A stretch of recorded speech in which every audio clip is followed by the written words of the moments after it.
aquí en la computadora y pasamos también al vivo de Facebook. Ahí estamos. Un minutito solamente. No. Solo un minutito. Vamos a ver.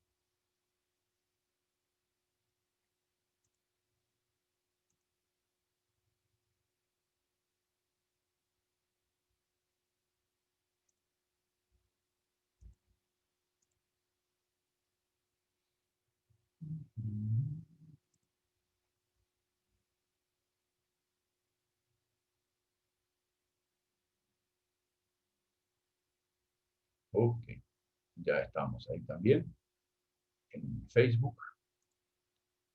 Muy bien. Ok, ok, vamos a orar y así podemos ya comenzar con el tema de hoy. ¿Sí? Señor, bueno, gracias, muchas gracias, Señor, te damos por este tiempo. Gracias por la posibilidad que tenemos de poder compartir hoy, Señor, este tiempo en el que queremos, como siervos tuyos, Señor, escuchar no mi voz, sino tu voz. Yo te ruego, Espíritu Santo, que tomes el control de este tiempo y que en el nombre de Jesús, Señor, podamos cada uno de nosotros recibir todo aquello que tú tengas para nosotros. Señor, que podamos ministrarnos unos a otros, que podamos reconocer, Señor, que tú estás hablándonos y por sobre todas las cosas, Señor, cada uno de nosotros y en particular yo, Señor. Mis errores, Señor, ruego para que tu Espíritu Santo esté minimizándolos. Señor, lo dejamos todo en tus benditas manos, Padre bueno, en el nombre de Jesús. Amén. Amén. Muy bien. A ver, un minutito por aquí. Estoy. Ok.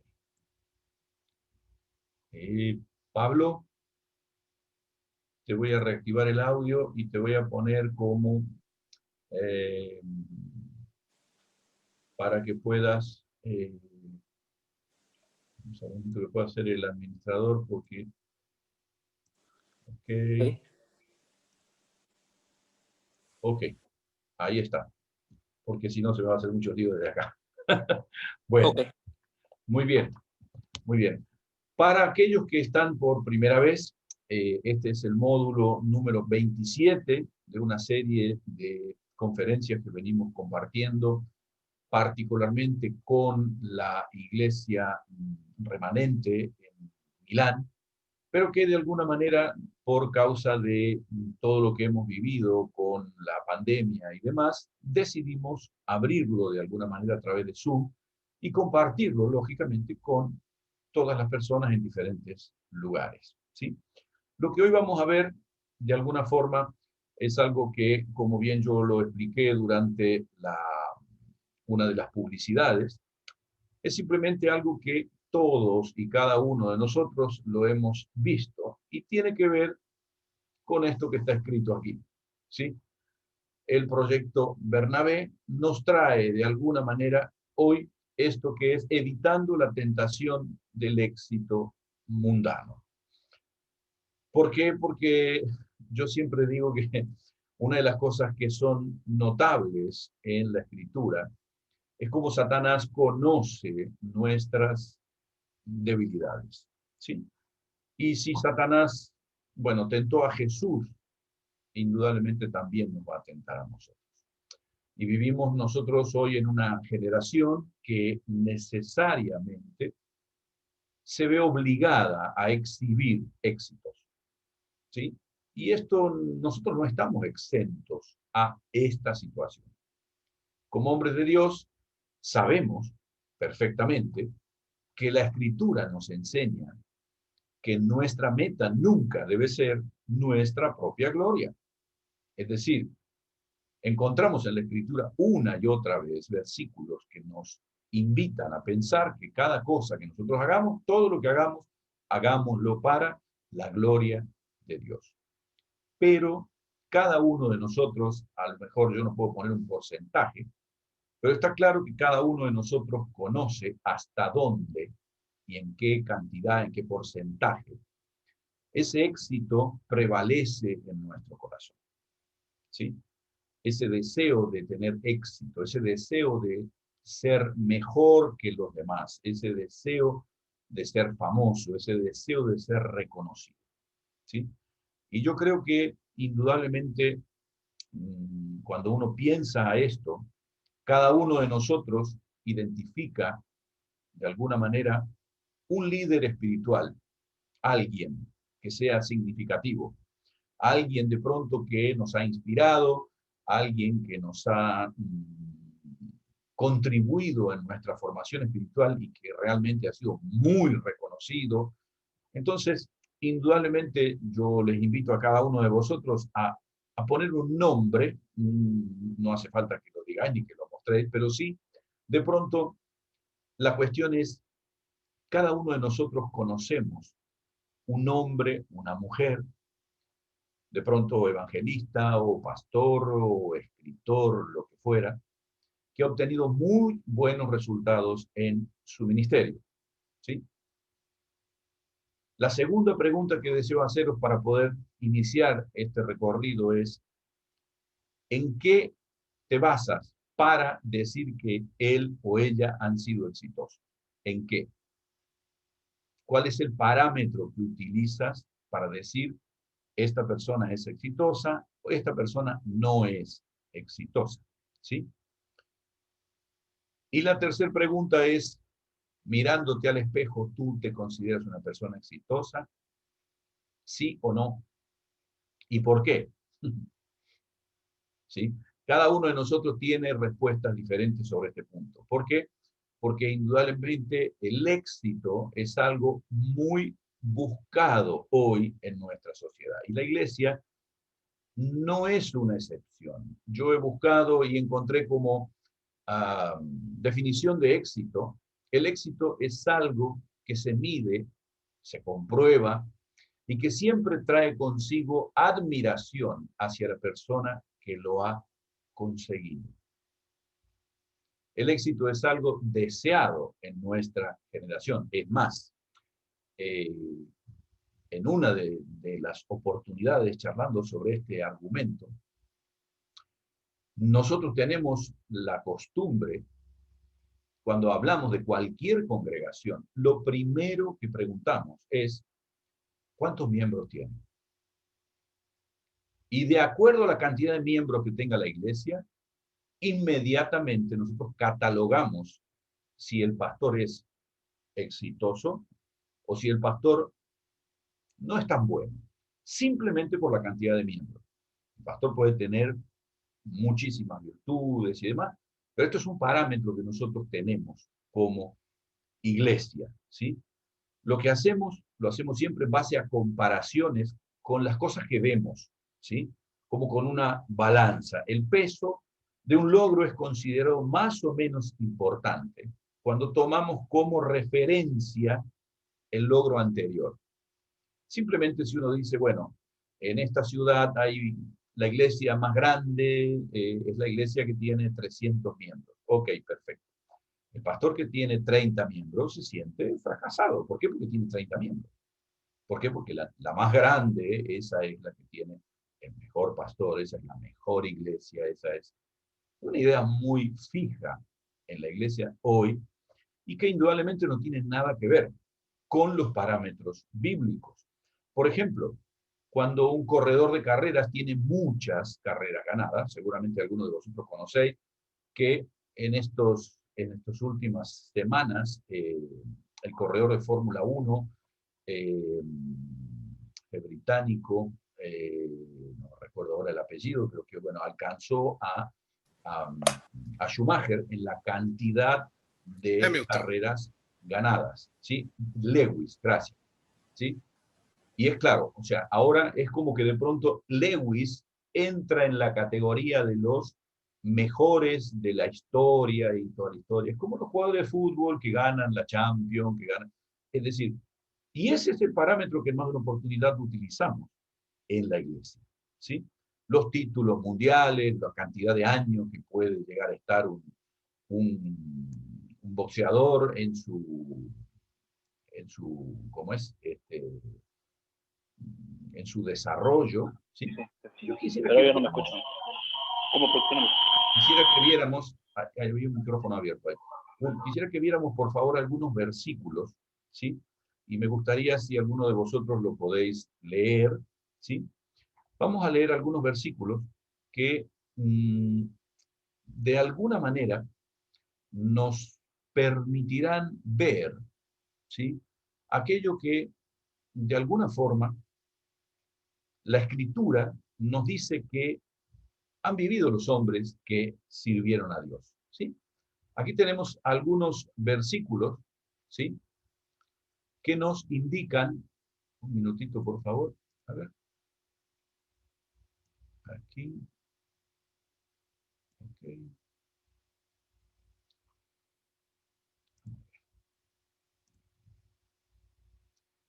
un minutito solamente.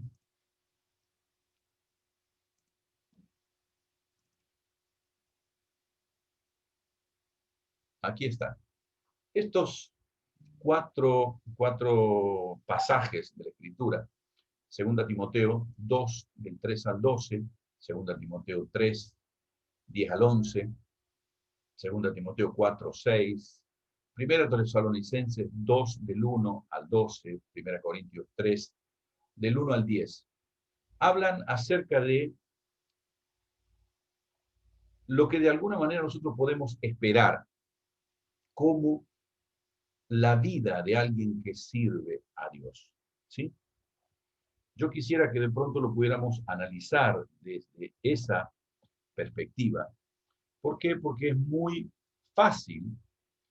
Yo he escuchado gente que me ha confesado entrar al ministerio con el propósito de lograr esto y lograr aquello y lograr aquello. Y uno ve aquí, en estos versículos, simplemente haciendo un pequeño análisis de lo que Pablo en sus cartas cuenta, en la carta a los Corintios, la carta a Timoteo, sobre lo que fue su vida ministerial, lo que fue su experiencia sirviendo al Señor. Yo voy a tomar simplemente para leer algunas no voy a leer todos estos versículos, pero después si vosotros queréis, lo podéis buscar en vuestras casas como para leerlo. Pero por ejemplo, 2 Timoteo capítulo 2, versículo 3 en adelante, dice Pablo lo siguiente: tú pues sufre penalidades como buen soldado de Jesucristo. Ninguno que milita se enreda en los negocios de la vida a fin de agradar a aquel que lo tomó por soldado. Y también el que lucha como atleta no es coronado, sino lucha legítimamente. El labrador, para participar de los frutos, debe trabajar primero. Considera lo que digo y el Señor te dé entendimiento en todo. Acuérdate de Jesucristo, del linaje de David, resucitado de los muertos conforme a mi evangelio, en el cual sufro penalidades, hasta prisiones, a modo de malhechor, mas la palabra de Dios no está presa. Por tanto, todo lo soporto por amor de los escogidos, para que ellos también obtengan la salvación que es en Cristo Jesús con gloria eterna. Palabra fiel es esta. Si somos muertos con Él, también viviremos con Él. Si sufrimos, también reinaremos con Él. Si le negáramos, Él también nos negará. Si fuéramos infieles, Él permanece fiel. Él no puede negarse a sí mismo. ¿Sí? Y aquí simplemente una nota aparte. En estos últimos dos versículos, la verdad es que la mayoría de nosotros recordamos, si fuésemos infieles, Él permanece fiel. Nos acordamos siempre de ese versículo, ¿sí o no? Todos lo conocemos, pero no nos recordamos tanto del versículo que está encima. Si le negáramos, Él también nos negará. Está en el mismo contexto. Entonces, en más de una oportunidad, cuando uno lee la Escritura y la lee desde esa perspectiva, está claro que leemos lo que más nos gusta. Está claro que de alguna manera tenemos la mentalidad de que siempre vamos a tener una palabrita de aliento de parte de Dios y muy pocas veces un tirón de oreja como a veces realmente lo necesitamos. ¿Sí? Por eso mismo, yo analizo lo que Pablo dice y él dice que sufre penalidades, que él trata de agradar a quien lo tomó por soldado. Él habla de guerra, lucha, de esforzarse, de sufrir penalidades como sufrió Cristo, de sufrir presiones, de ser llamado ladrón, asesino, pero que todo lo soporta por amor a Cristo. Nada de esto, obviamente, se relaciona con el éxito, como en más de una oportunidad nosotros lo vemos. El éxito que muchas veces encontramos por ahí diseminado, tiene que ver con qué? Con la cantidad de gente que asisten a las campañas evangelísticas, la cantidad de gente que hay en las iglesias, los libros que se venden, las visitas de las prédicas de YouTube, los seguidores en Instagram, como si se tratara de pronto de una estrella de rock. Y honestamente, eso está muy, pero muy arraigado en el corazón de la iglesia. Está claro que de pronto lo que Pablo nos está transmitiendo aquí también, por ejemplo, así simplemente como para tomarlo en cuenta, 2 Timoteo 3, 10 y 11, allí el apóstol hace cuenta de esto. Le dice a Timoteo, tú has seguido mi doctrina, conducta, propósito, fe, longanimidad, amor, paciencia, persecuciones, padecimientos. Nada que ver con el éxito.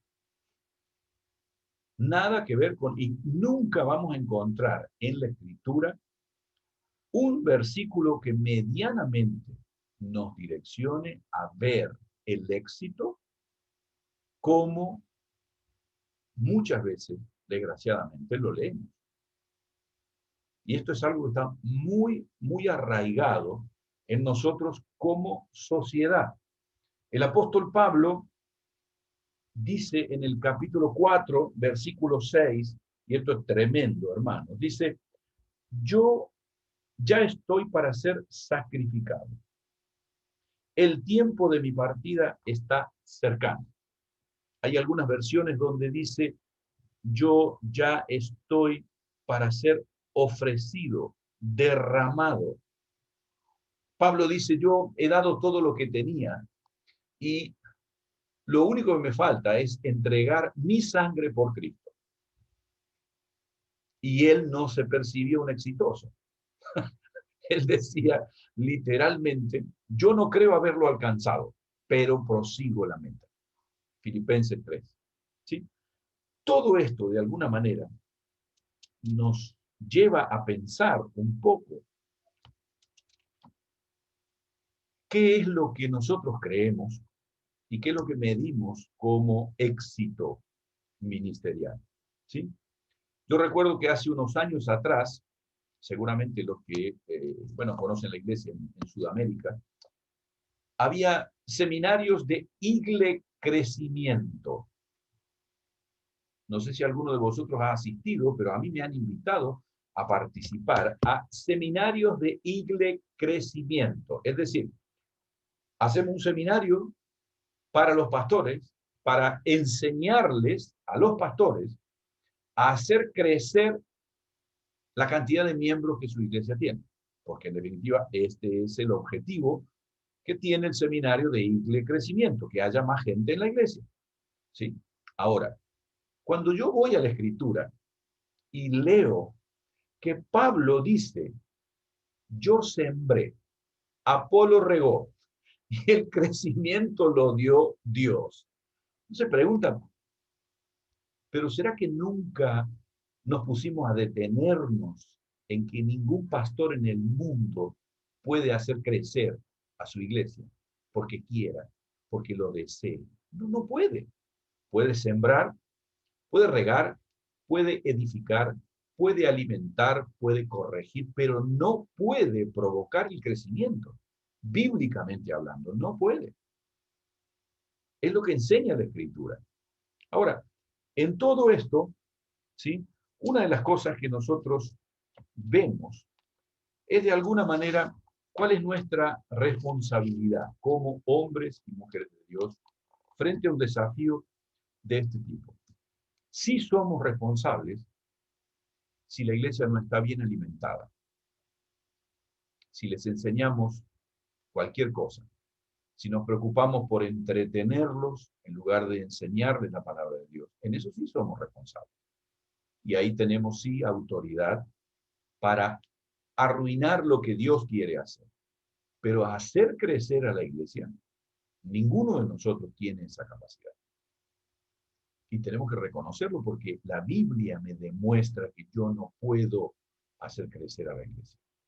Yo debo alimentarla. Es como de pronto, tengo un niño de 2 años y lo estoy alimentando y de alguna manera pienso que si le doy más comida, en algún momento a los 3 años va a tener la estatura de un chico de 10 años, porque le doy mucha comida.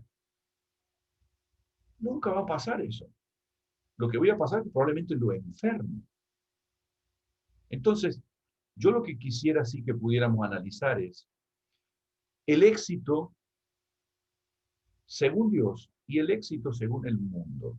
El éxito de más de oportunidad como nosotros lo vemos. Seguramente el éxito personal, eh, el reconocimiento, tal vez sea el trofeo más apetecible de nuestro tiempo.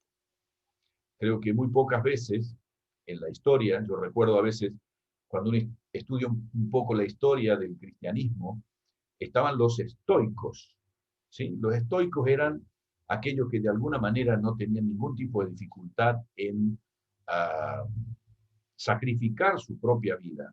Y lo que menos les interesaba era precisamente el reconocimiento, por eso eran conocidos como estoicos, ¿sí? Hoy por hoy, eso no, prácticamente no existe, al menos en el mundo occidental. Yo hablo de lo que conozco, entre nosotros, ¿sí? Que es donde nosotros servimos al Señor y donde nosotros de alguna manera tenemos la posibilidad de provocar un cambio, ¿sí? Entonces, pensamos de alguna manera en todo el montaje publicitario, empresarial, profesional, deportivo, y todo está apuntado a que tengamos éxito. Esa perspectiva también está dentro de la iglesia. En el terreno religioso es exactamente igual. Cuando en más de una oportunidad vemos, decimos, bueno, queremos que esta conferencia sea un éxito. ¿Cuándo vamos a decir esta conferencia ha sido un éxito? En base a la cantidad de gente que venga. No importa si se enseñó la verdad, no, el parámetro en más de una oportunidad es cuántas visitas hay en Facebook, cuántos vídeos de YouTube, pero no el parámetro que nosotros encontramos en la Escritura, ¿sí? Yo creo que esta probablemente debe ser una de las manifestaciones carnales más sutiles de la iglesia, porque no es visible, este no es un pecado visible, es un pecado del carácter, que está muy guardado y que, lógicamente, ya vamos a ver un poquito más adelante, la gran mayoría de los que servimos al Señor, no hablamos de esto, no queremos hablar. ¿Por qué? Porque tenemos que reconocer nuestro propio pecado. Ahora, pensando en esto, sabiendo que Dios nos pide fidelidad, confiabilidad, yo busqué para preparar este tema algunas frases que permiten más o menos entender hacia dónde vamos. Tengo una frase de Alfredo Smith. Él dice, no existe principio alguno en las Escrituras para que el siervo de Cristo deba alimentar su yo con éxitos sensacionales. Lo que Cristo espera de nosotros no es éxito, sino fidelidad, confiabilidad y obediencia. Fidelidad a la palabra, confiabilidad en la tarea encomendada hasta sus últimas consecuencias y obediencia indiscutida a su espíritu que deberá ser discernido con temor reverente y humildad. Hay una frase muy conocida que se la han atribuido a muchísimos hombres, pero que en realidad el primero que la utilizó fue Nicolás Maquiavelo, ¿sí? Maquiavelo dijo, entre otras cosas, y a ver, un segundito, por favor. Si tú quieres conocer el corazón de un hombre, dale poder, ¿sí? Si queremos conocer qué es lo que hay en el corazón de un hombre, dale poder. Por eso mismo, cuando nosotros identificamos en una persona, somos todos humildes, de alguna manera, cuando no tenemos poder, pero sí yo recuerdo una historia de hace muchos, muchos años. Estoy teniendo problemas con los filtros de pantalla. Bueno, ok, lo sigo así sin los filtros porque no lo estoy pudiendo usar bien, ¿sí?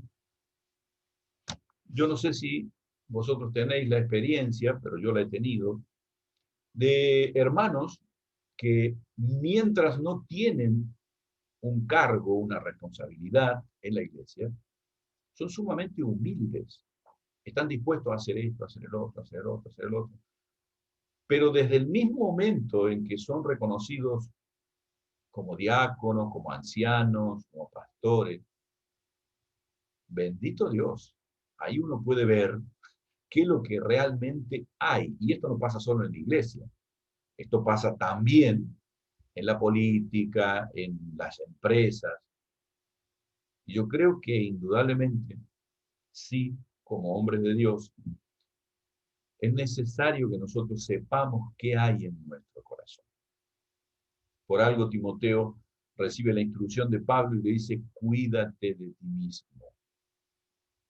Yo no sé cuál es la mayor preocupación vuestra. Anoche hablábamos con unos hermanos en una reunión de matrimonio y yo les decía, mi mayor preocupación se llama Daniel Manning.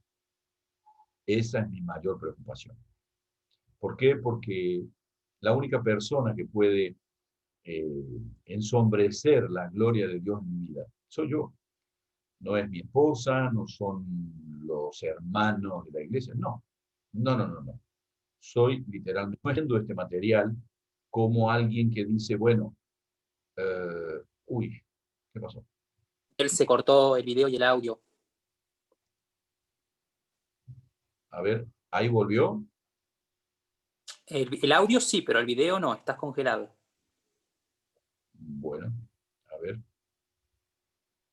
no sé qué está pasando, se ve que debe haber bueno, mucha gente usando Zoom. Bueno, continúo mientras tanto esperando que vuelva el vídeo. ¿Se escucha bien el audio? ¿Se escucha el audio? Sí, el audio se escucha bien, Daniel. Ok, bueno, perfecto. Sigo entonces con el audio. Hacía referencia que de alguna manera nuestra visión interna de nuestras propias limitaciones, de nuestras propias debilidades, debe ser nuestro principal motivo de oración. Nuestro principal motivo de oración. Habla acerca de el proceso que tiene el pecado. ¿Sí? Habla de la famosa palabra concupiscencia, ¿no? Que son nuestras propias inclinaciones hacia el pecado. Y él usa una palabra muy fuerte. Él dice que el pecado da a luz, perdón, la concupiscencia da a luz el pecado. Y ahí es donde uno dice, yo no quiero que lo dé a luz, yo quiero que lo aborte antes de que nazca el pecado. Pero para eso yo tengo que ser consciente de que hay en mi espíritu un embarazo, permítanme la palabra, que está por ser dado a luz. ¿Y cuándo es dado a luz? Debilidad de decidir, ahora yo tengo el poder como He-Man, ¿no? Y ahí es donde está nuestra debilidad en ese aspecto. Por eso Maquiavelo decía, si quieres probar el corazón de un hombre, dale poder. Uno de los elementos que prueban a fuego el corazón de un líder es el éxito. ¿Por qué? Porque durante los tiempos de conflicto, durante los tiempos de dificultades, sí o sí, de alguna forma nos acomodamos como para entender ciertas cosas. Decimos, sacamos fuerza de donde tenemos, ok. Pero yo puedo casi asegurar que nadie está preparado para vivir el reconocimiento, el aplauso, esto, y no pretender quedarse con eso como si fuera suyo. Hace unos años atrás, orando con Susana, precisamente pensando en este material, me venía a la mente que cuando nosotros de pronto tenemos para los recibos de la luz, de internet, de ciertos impuestos, tenemos directamente un débito automático en nuestra cuenta corriente. ¿Sí? Tenemos una cuenta corriente, presentamos un código, lo que fuera, y el banco automáticamente a la fecha de vencimiento nos retira el dinero y nosotros ni siquiera nos preocupamos de pagarlo. Tenemos que preocuparnos que haya un dinero en la cuenta, ¿no? Y entonces orábamos por eso y decíamos junto con Susana, Señor, yo no quiero quedarme con un centavo del reconocimiento que te corresponde a ti. Mi deseo es que todo lo que pueda yo recibir como reconocimiento vaya a quien corresponda. ¿Por qué? Porque siempre el reconocimiento, la gloria, la honra debe ser para Dios, que es lo que vemos en la Escritura, ¿sí? Por eso mismo, yo he visto en más de una oportunidad gente que al inicio de su ministerio, con una actitud, y en la medida que iban pasando los años, se iba de alguna forma provocando un sucesivo suceso, éxito, uno después del otro, es como que de pronto ya, bueno, hay que pagarle un cierto caché si no predica o no canta, y no estamos hablando de una ofrenda para cubrir los gastos, si no viene con su cocinero, como pasó hace unos años en Milán, si no viene con su cocinero no puede venir porque necesita su cocinero personal, y viene con él 7, 8, 10 personas y hay que pagarle hotel 5 estrellas a todos, y uno dice, pero ¿qué parte nos hemos perdido? ¿Cómo fue que llegamos a esto? Yo creo que precisamente estos parámetros son lo que nos está llamando la atención el Señor y que lógicamente en estas cosas yo me llamo una y otra vez a Juan el Bautista y de alguna manera su perspectiva del ministerio. Es necesario que yo mengue. Es necesario que yo mengue, que venga ameno, como dice en italiano. Es necesario. Es necesario, ¿por qué? Porque si yo soy enaltecido, claramente el Evangelio va a ser avergonzado. El Evangelio va a ser avergonzado si yo soy enaltecido. Lo tenía muy claro el apóstol, lo tenían muy claro los profetas. El profeta dice, un hombre no puede recibir nada si no le fuere dado del cielo. Cuando de alguna manera Jesús estaba robándole las ovejas, ¿no? Jesús llega, empieza a predicar y la gente dice, wow, este es el Mesías. Lo deja Juan el Bautista y se va con Jesús. Y entonces los discípulos dicen, Señor, estamos perdiendo gente. El ministerio de Jesús hace más milagros que el nuestro. Estamos perdiendo gente. Y Juan le dice, no importa, no importa, pertenecemos al mismo reino. Esa es parte de nuestra responsabilidad, ¿sí? Yo no soy el Cristo, y yo creo que muchos de nosotros tenemos necesariamente eso, ¿sí? Una de las cosas que también leía en un libro de Christopher Shaw, él dice, la esencia del problema estriba en una visión pragmática de la iglesia que mide el éxito ministerial por el tamaño de una congregación. Los criterios de verdad y fidelidad se miden con parámetros ajenos a la Escritura. Cuanto más éxito alcance alguien en el ministerio, según esta medida, tanto más se esforzará por impedir cualquier reflexión teológica. Cuanto más éxito alguien alcanza, más se esforzará por impedir una reflexión teológica sobre lo que dice.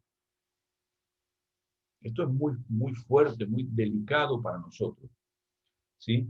Las iglesias también de este tiempo han sido invadidas por una ideología de liderazgo de éxito que pretenden transformar a los pastores en gerentes. Norberto Zaraco, un pastor de Argentina. La predicación del evangelio se reduce a técnicas de mercadeo. El pensamiento teológico no encuentra cabida. Lo importante son las emociones y no lo que dice la escritura.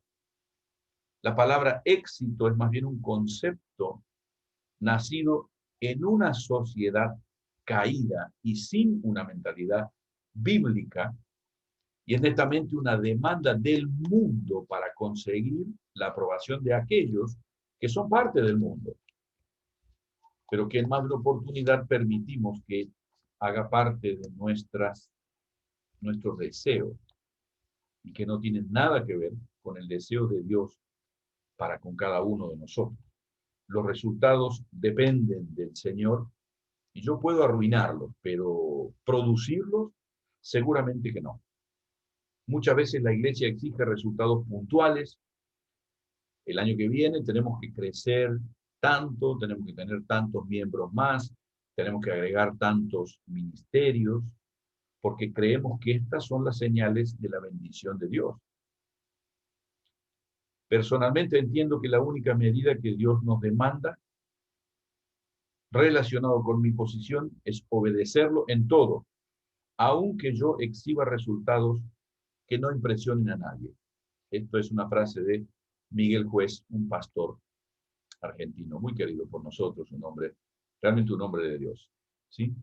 Ahora, con todo este panorama que nosotros vemos aquí, indudablemente uno dice, ¿y cuál es la consecuencia de tener una generación de hombres y mujeres que de alguna forma ven el ministerio desde este punto de vista? ¿Cuál es la otra cara de la moneda del ministerio enfocado bajo estos parámetros? La contracara de este tipo de paradigma de éxito en la iglesia son pastores y líderes frustrados con serios problemas personales, familiares y ministeriales,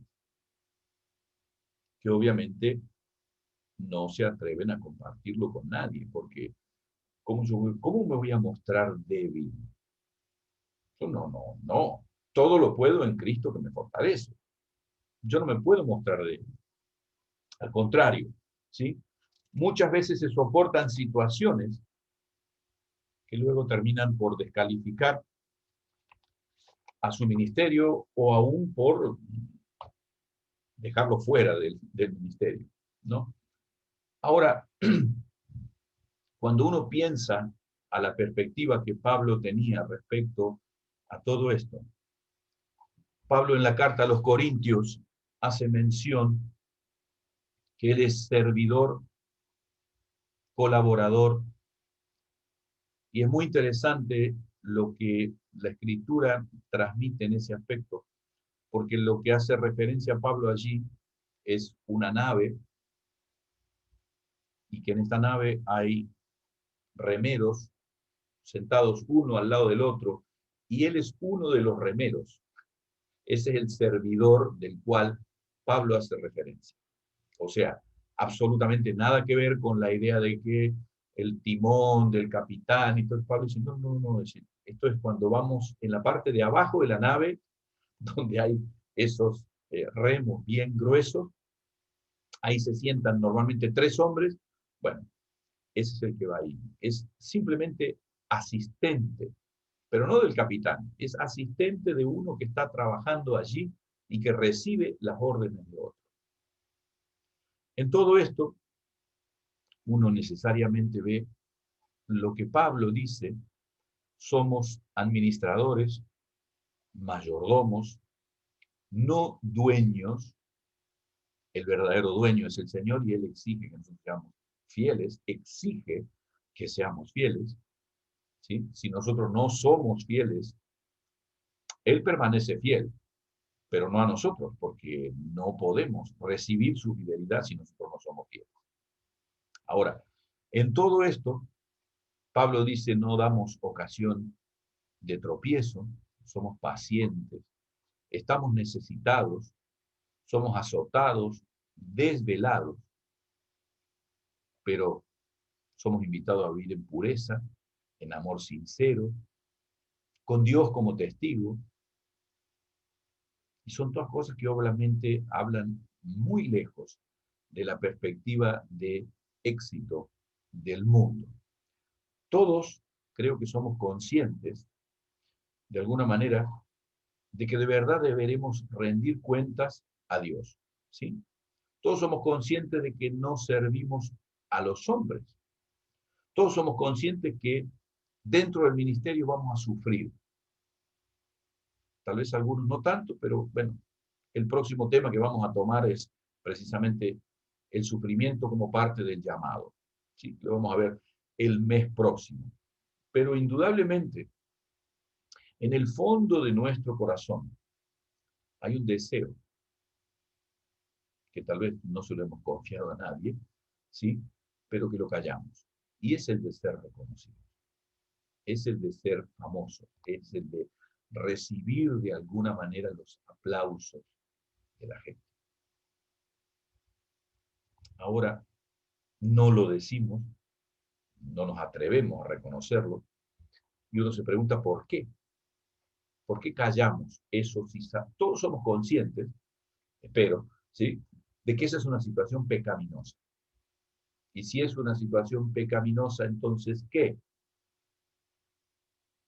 ¿Por qué callamos esa situación?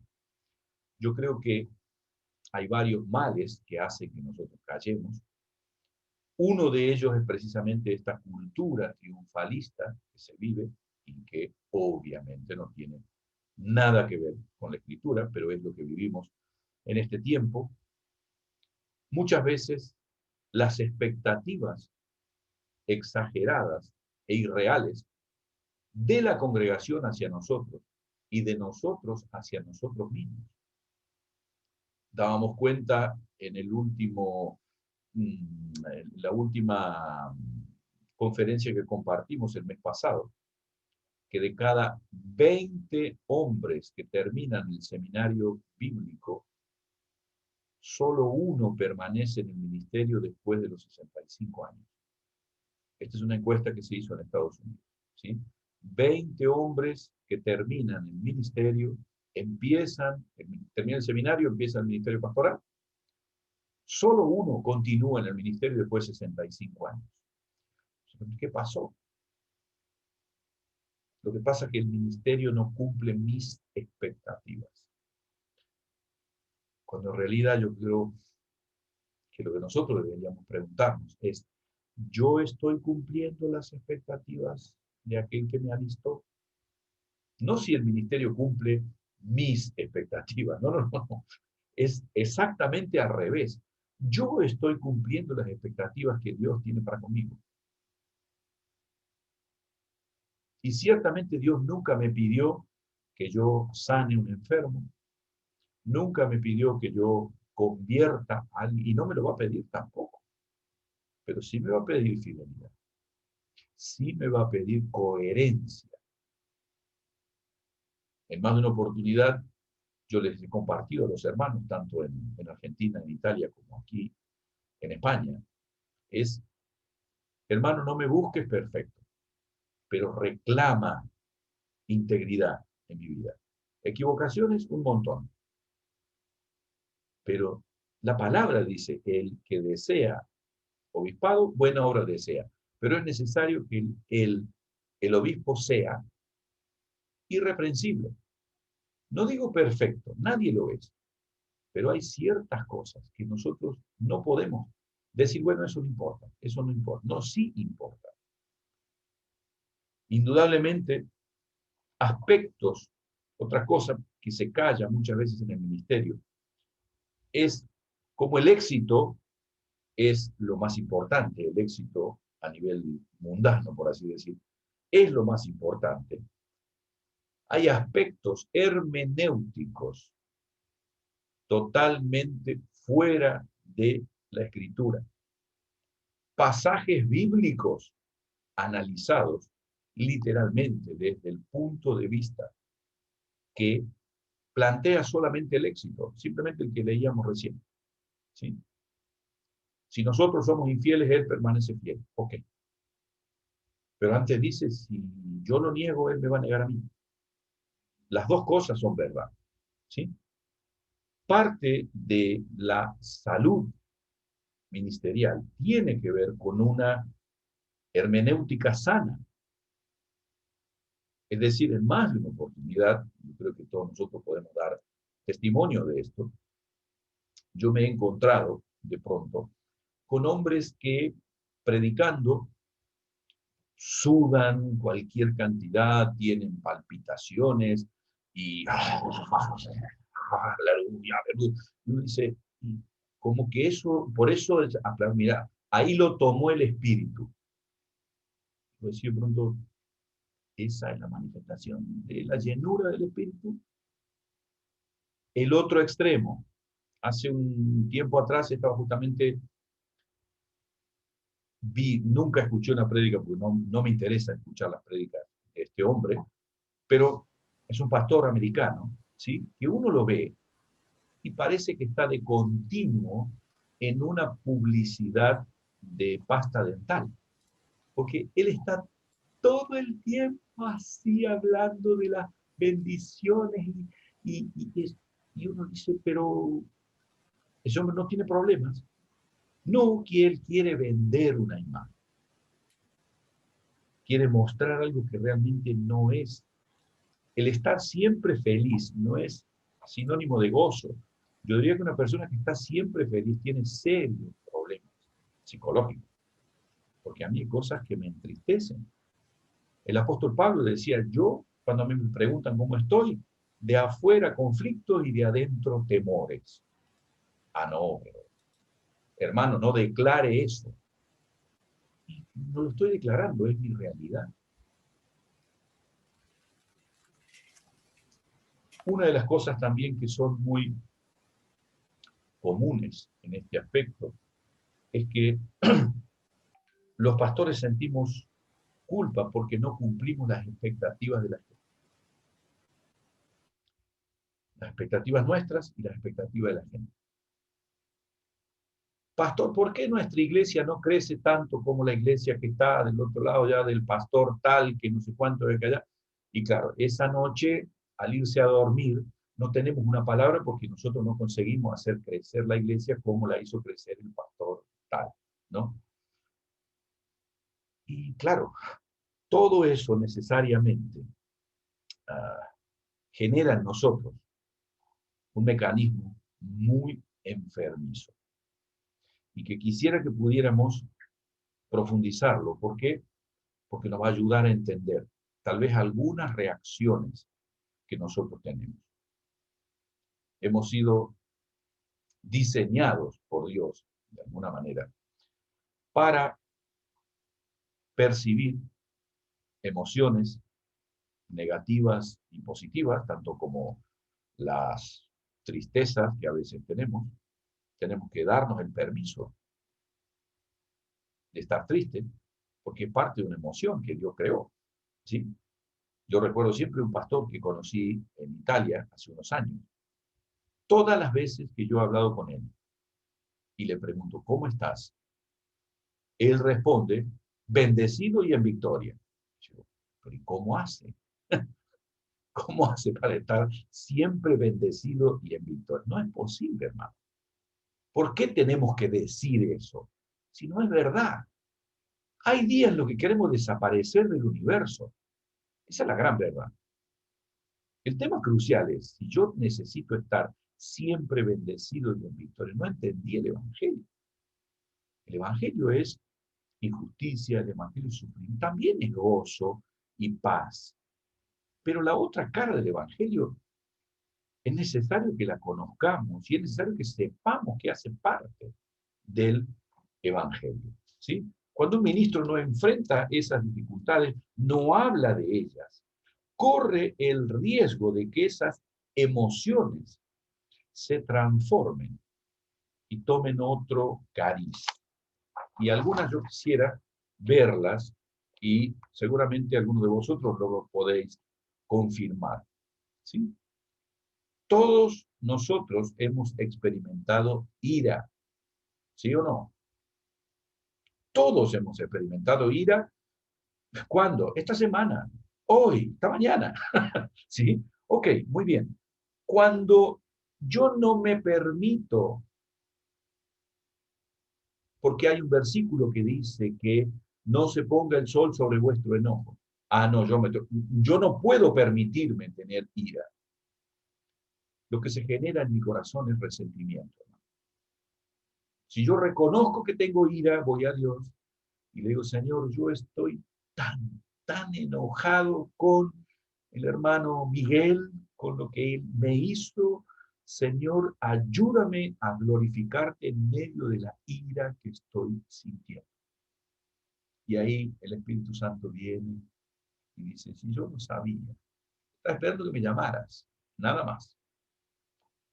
El temor. ¿Cuántas veces, hermanos, nos hemos cruzado con situaciones que nos han atemorizado? Si no las confesamos, si no hablamos de esas situaciones, el temor se transforma en ansiedad y ya sabemos para dónde va después la ansiedad. La ansiedad no trabajada, no reconocida, es una depresión a corto plazo. ¿Sí? La tristeza, el dolor. ¿Cómo un hombre de Dios va a estar triste?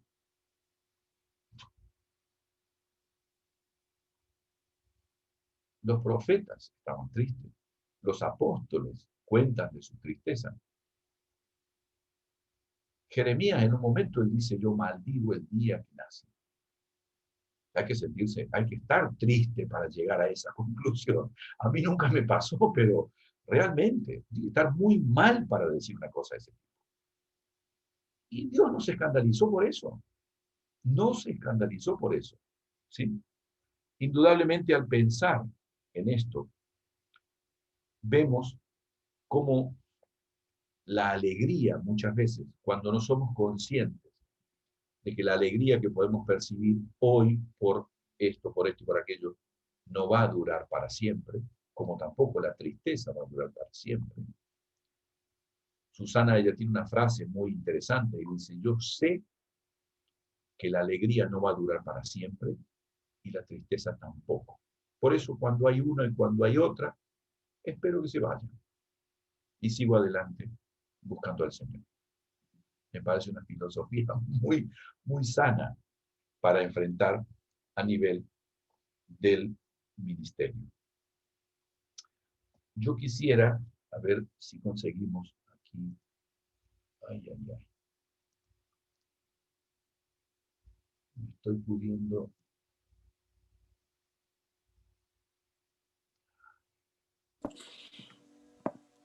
Daniel, yo Sí, creería que quizás podrías intentar desconectarte y conectarte de nuevo, porque, bueno, o sea, el audio se escucha bastante bien, pero estás ahí sigue, frisado. sigue sin verse la imagen. El video está totalmente frisado, sí, sí. Oh, Señor mío, yo pensé que se había arreglado. A ver. Bueno, ay, ay, ay. ¿Cómo podremos hacer? Eh, lo doy aquí por terminado y vuelvo a mandar. Permitidme, porque hay algunos de vosotros que no tengo a ver, No, Daniel, pero no hace falta, ¿eh? O sea, entra con el link que mandaste, ¿viste? El link que mandaste por WhatsApp y el Facebook. sí, Entra directamente desde ahí. yo corto aquí y vuelvo a entrar. Exacto. Entra directamente desde el link. No hay ningún problema. Ok.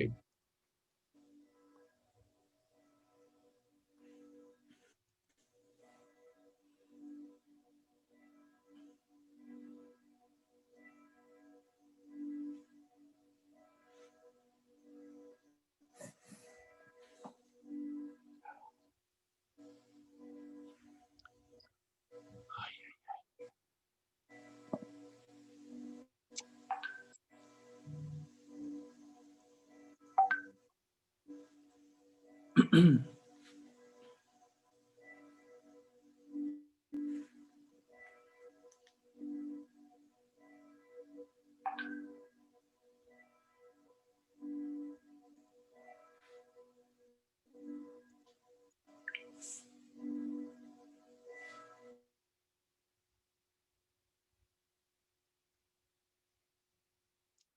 estoy poniendo aquí.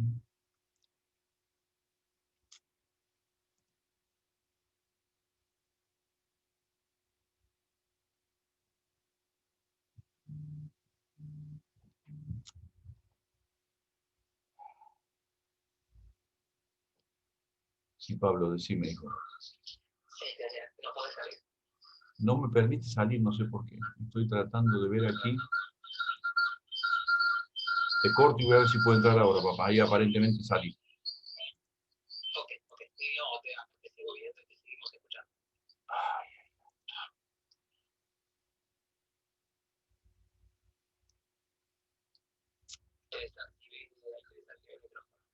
Bueno, ok.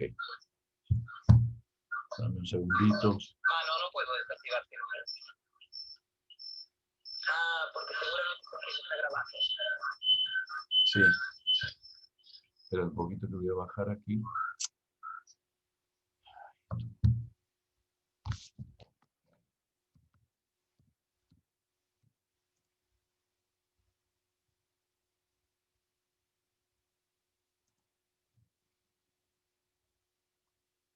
A ver, ahí estoy tratando de entrar.